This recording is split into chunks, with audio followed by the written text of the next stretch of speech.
Allô tout le monde! Aujourd'hui, on va parler des angles dans un polygone régulier. Donc, tu as différents types d'angles. En fait, il y en a 4 qui sont tous un peu reliés ensemble. Donc, je vais te montrer comment déduire les formules, mais l'important, c'est que tu saches utiliser chacune de ces formules-là. Donc, on y va!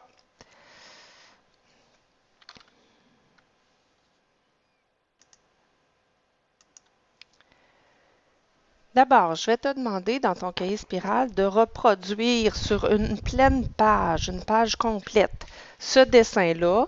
Même si ton polygone n'est pas très bien fait, c'est pas très grave, tu devrais être en mesure de comprendre le principe quand même. Tu auras besoin aussi de 4 crayons de couleurs différentes parce qu'on va mettre sur le même schéma tout ce qu'on a de besoin pour les 4 types d'angles. Donc, ça serait important que tu les identifies de couleurs différentes. D'abord, quand on parle des polygones réguliers, il y a des symboles, des abréviations que tu dois connaître. Le N, ça représente toujours le nombre de côtés de mon polygone.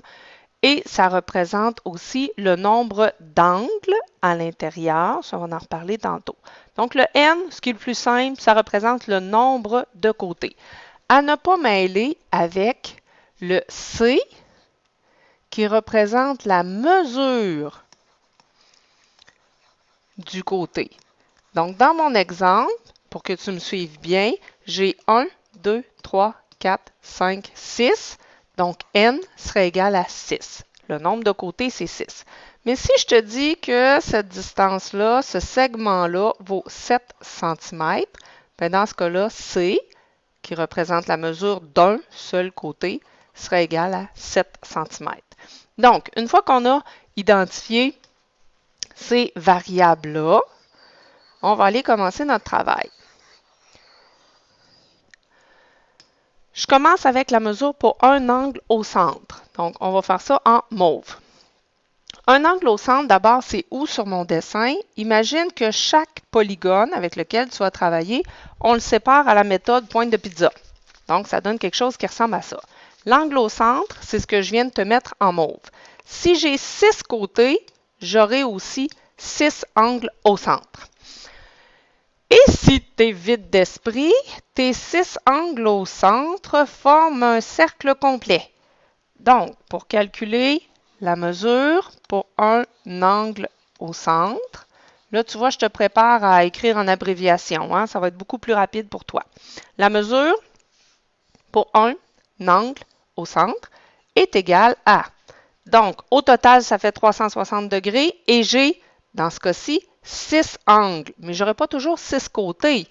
Je vais parfois avoir d'autres sortes de côtés, plusieurs côtés différents. Donc, on va faire 360 degrés divisé par le nombre de côtés que j'ai. N, c'est le nombre de côtés, mais c'est aussi le nombre d'angles à l'intérieur, d'angles au centre. Donc, ma formule pour calculer la mesure d'un angle au centre, c'est celle qu'on vient de trouver. Là, tu vas prendre la bonne habitude de toujours écrire ta formule au complet. Ce n'est pas que la partie de droite, ta formule, c'est tout ça au complet que je veux voir sur ta feuille en commençant tes démarches. Absolument. Ensuite de ça, on va passer à la partie du bas, qui est la mesure pour les angles intérieurs. On va faire ça, tiens, turquoise. La mesure pour les angles intérieurs, d'abord, tu dois savoir où se trouvent les angles intérieurs. Je vais te les dessiner. Un angle intérieur, c'est tout ça ici. Donc, ça chevauche 2 pointes de tarte, si on veut. Mon angle intérieur, comment on fait pour le déduire? Là, c'est très subtil. Hein? Fait que tu vas devoir me suivre attentivement. Si tu ne saisis pas tout, c'est pas grave. L'important, c'est que par la suite, tu te souviennes de la formule et que tu saches l'utiliser. Tu n'auras pas à la déduire de nouveau. OK? Donc, un jour, quelqu'un s'est dit, si j'ai un polygone, je peux le séparer en triangles de différentes mesures. Là, je vais essayer de bien faire ça. Là. Je grossis mes affaires. Bon, voilà. Donc, un jour, quelqu'un s'est dit, si je séparais le polygone en différents triangles, de la façon suivante. Donc, ce n'est pas la méthode pointe de pizza, c'est simplement qu'on fait différents triangles. Et là, il s'est amusé à calculer le nombre de triangles qu'il pouvait former dans son polygone. Et il s'est aperçu qu'il y avait toujours 2 triangles de moins que le nombre de côtés. Je te dessine ça. 1, 2, 3, 4, 5, 6 côtés. Et j'ai 1, 2, 3, 4 triangles. 6 côtés, 4 triangles. Donc, il y a toujours 2 triangles de moins que le nombre de côtés. Ce qui veut dire, pour calculer la somme des mesures de ces angles intérieurs, il s'est dit, cet angle-là fait partie d'un demi-triangle. Ces 2 angles-là, ensemble, ils font partie de ces 2 triangles-là. Même chose pour ces angles-là. Là, j'y vais rapidement. C'est la phrase suivante qui va être importante. Si j'additionne les angles de ces 4 triangles-là, je vais obtenir la somme de tous mes angles intérieurs de mon polygone. Tu te souviens que l'angle intérieur, c'est ça. Donc, en additionnant tous les angles de tous mes triangles, j'obtiens la somme des mesures des angles intérieurs. Et il s'est souvenu que chacun de ces triangles-là avait comme somme de mesure des angles 180 degrés. Donc, pour calculer sa formule, il s'est dit, je vais prendre le nombre de côtés moins 2. Ça me donne combien il y a de triangles. On va se dessiner un petit triangle. Et chacun de ces triangles-là a une somme de 180 degrés. Donc, je vais faire fois 180 degrés. Ce qui va me donner la somme de toutes les mesures de mes angles. Donc là, on va écrire ça en symbole mathématique. La somme des mesures des angles intérieurs. Là, tu fais attention pour ne pas te mêler avec angle intérieur puis angle au centre. Angle intérieur, c'est ici. Angle au centre, c'est ici. Égale 180 n moins 2 entre parenthèses. N'oublie pas la parenthèse, elle est très importante. Si on faisait un petit peu d'algèbre, est-ce qu'on pourrait améliorer ça? Oui, je pourrais écrire 180n moins 360. Mais je te dis tout de suite, celle qu'on voit le plus souvent, c'est la première. Si toi, ton cerveau est plus à l'aise avec la deuxième, vas-y avec la deuxième, les deux fonctionnent bien. Donc, à toi de voir laquelle tu préfères. Donc, ça, c'était pour la somme des mesures des angles intérieurs.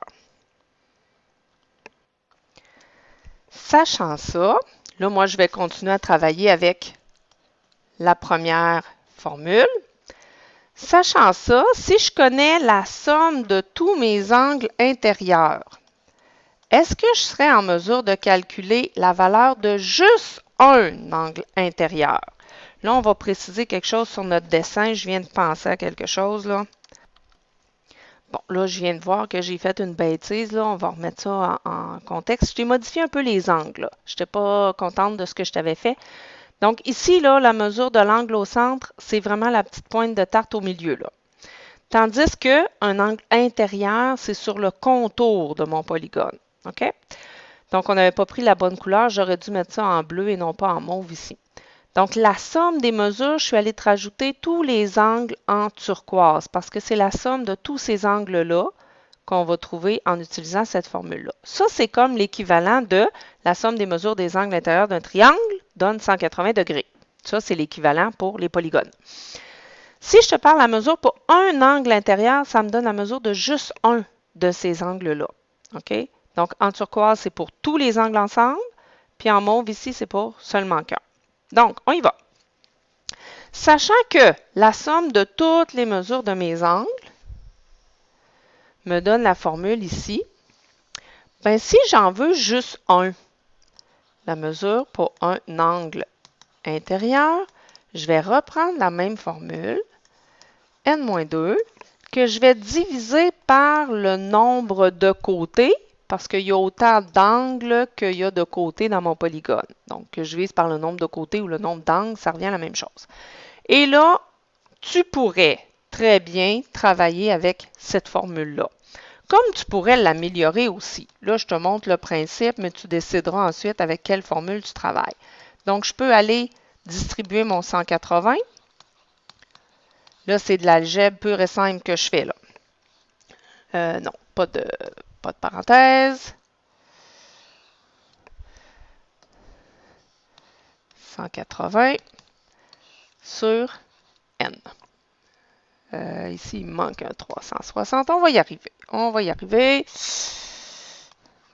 360, comme ça. Et je pourrais aller plus loin. Là, je m'amuse, je pratique avec toi l'algèbre. Donc, le divisé par n, je pourrais le donner au 180. Là, je suis en train de distribuer mon divisé par n. Puis, je pourrais distribuer le divisé par n à 360. N en haut, n en bas, ça s'annule. Donc, je me trouverai avec la mesure pour un angle intérieur égale à 180 moins 360 sur n. Maintenant, laquelle de ces quatre formules-là tu peux prendre? Tu peux les prendre toutes. Laquelle est la plus pratique? J'ai envie de te dire, c'est la première. Habituellement, c'est celle-là qu'on voit le plus souvent. Et c'est pratique parce que notre travail, là je le montre en vitesse, quand on va avoir à travailler avec cette formule-là, puis qu'on aura un inconnu à trouver, on met nos deux fractions égales et on se retrouve avec un produit des moyens égal au produit des extrêmes. Donc, ça va être plus facile avec la première qu'avec la dernière. Donc, une fois qu'on a la mesure pour un angle intérieur, ça c'est juste 1, il nous reste à aller voir la mesure pour un angle extérieur. Qu'est-ce que c'est qu'un angle extérieur? Là, tu dois commencer par comprendre ça d'abord. Un angle extérieur, c'est que je prends un côté de mon polygone et je vais le prolonger. Donc, tu as vu ce que j'ai fait? Je pourrais prendre n'importe quel côté, ça ne dérange pas. Un côté qui est prolongé et un côté qui est existant, que je n'ai pas prolongé. L'angle formé par ces deux segments-là, c'est ça qu'on appelle notre angle extérieur. OK? Donc, un côté que je prolonge, puis un côté qui est déjà là. C'est ce qui forme mon angle extérieur. Comment on fait pour trouver cette mesure-là? Bon, ben encore une fois, on va se référer à ce qu'on a fait juste avant. J'avais trouvé ici la mesure pour un angle intérieur. Donc, ce morceau-là ici, il vaut 180 n-2 sur n. Et les deux ensemble, là, je te parle de... Attends un petit peu qu'on va mettre du surligneur pour que tu me suives bien. Cet angle-là et cet angle-là forment ensemble un angle plat. Donc, ils sont supplémentaires. Si je veux trouver l'angle extérieur, je vais donc devoir faire 180, qui est la mesure de mon angle plat, moins la mesure de l'angle intérieur, qui est 180 n-2 sur n. Donc, je fais l'angle plat 180 moins la mesure de l'angle qui est intérieur. Là, tu mets la vidéo à pause. Tu prends tout ça en note. Je vais modifier l'écran pour me faire de la place pour écrire tout ce que j'ai besoin d'écrire. Donc, tu mets ça en pause et tu notes tout ce que tu as besoin. Maintenant, là, on fait vraiment de la grosse algèbre pure et simple. C'est le gros morceau à avaler. Encore une fois, si tu n'es pas en mesure de suivre la démarche au complet, tout le processus, l'important, c'est que tu aies la formule qu'on va trouver à la fin et que tu saches l'utiliser. C'est tout. Donc, ma formule, c'est, on a oublié d'écrire notre début, la mesure pour un angle extérieur égale 180 moins blablabla. Bla, bla, bla. Bon, fait que si je veux retravailler ça, mesure pour un angle extérieur, ça va être égal. Là, j'ai deux nombres à soustraire et il y en a un qui est en forme de fraction. Bien, je vais aller mettre le premier sous forme de fraction. Et là, soustraction de fraction, je dois mettre au même dénominateur. Donc, je vais m'organiser pour mettre ça sur n, ce qui va me donner 180n sur n moins 180. Ah, je pourrais tout de suite le distribuer. Celui-là, on va sauver du temps. Donc, je distribue mon 180 qui va me donner 180n. Là, attention, je vais distribuer le moins 180n. Le moins 180, c'est-à-dire, donc ça va me donner moins 180n plus 360. Donc, moins 180 fois n, ça fait moins 180n. Moins 180 multiplié par moins 2, ça fait plus 360. Et tout ça, je mets ça sur n. Et maintenant, on peut additionner les numérateurs ensemble. 180n moins 180n, ça va s'annuler et il va me rester 360 sur n. Mesure d'un angle extérieur égale 360 sur n. Et là, boum!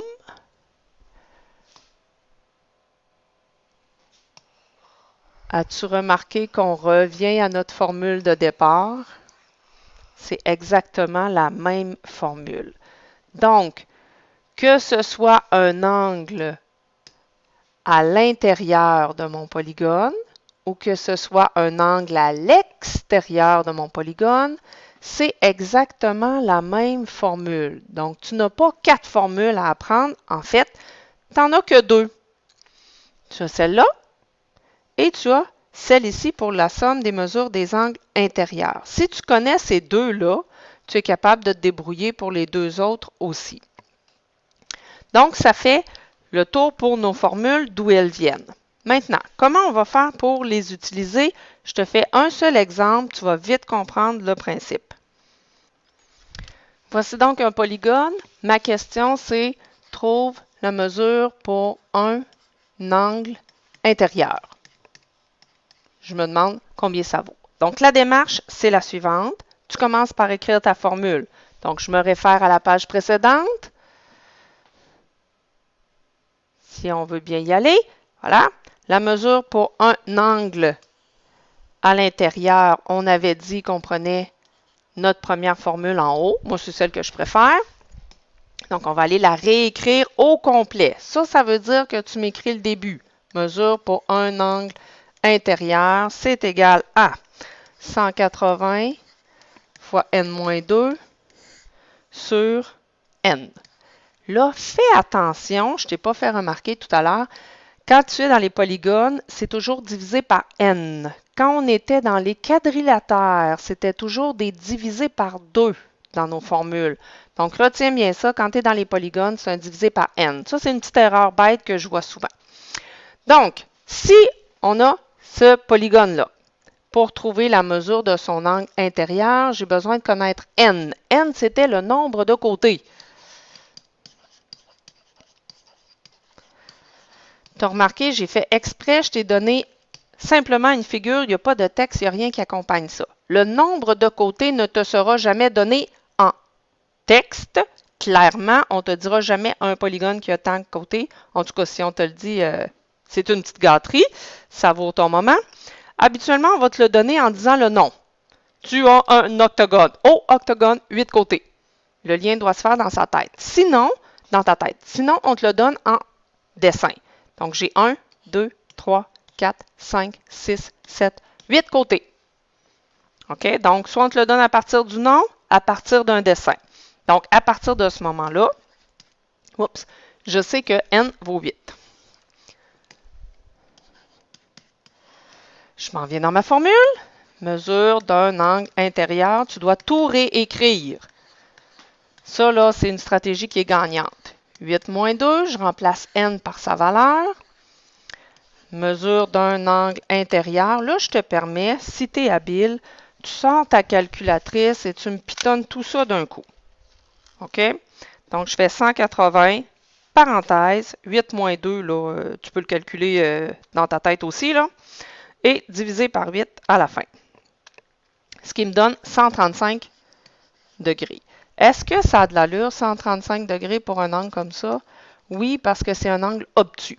Donc, je viens de déduire que chacun des angles intérieurs mesure 135 degrés. Donc, voici la façon de travailler pour déduire la mesure d'un angle intérieur d'un polygone. Deuxième exemple que tu peux prendre en note, c'est l'inverse. Donc, je te montre la stratégie où on me donne la mesure de l'angle et je dois trouver le nombre de côtés. Le nombre de côtés, c'est n, hein, tu te souviens? Donc là, tu pourrais, on avait déjà parlé de la stratégie qui consistait à faire un dessin. Mais là, comment je peux faire un dessin si je ne connais pas le nombre de côtés? Ben écoute, là, casse pas ta tête, là, fais un dessin ouvert comme ça. Bon, tout simplement. L'angle au centre, il serait où? Il serait ici. C'est ça qui mesure 24 degrés. OK? Donc, mon polygone, là, si je le refermais, là, il serait comme ça. Donc, je ne connais pas le nombre de côtés, mais je sais que l'angle au centre mesure 24 degrés. Là, il faut que tu t'habitues à prendre la routine suivante. On m'indique dans le texte qu'il a un angle au centre de 24 degrés. Est-ce que j'ai une formule? C'est ce réflexe-là que je veux que tu prennes. Est-ce que j'ai une formule qui parle des angles au centre d'un polygone? Oui, la mesure pour un angle au centre est égale à 360 sur n. J'écris ma formule au complet et là, tu vas voir pourquoi c'est important d'écrire le début. Dans ma formule, qu'est-ce que je connais et qu'est-ce que je cherche? D'abord, il me demande le nombre de côtés. Le n, je ne le connais pas, c'est ce que je dois trouver. Et qu'est-ce qu'on me donne? Le 24 degrés, c'est quoi? C'est la mesure de mon angle. Donc, je vais aller remplacer mesure de l'angle par 24. 360, on le connaît. N, c'est ce que je cherche.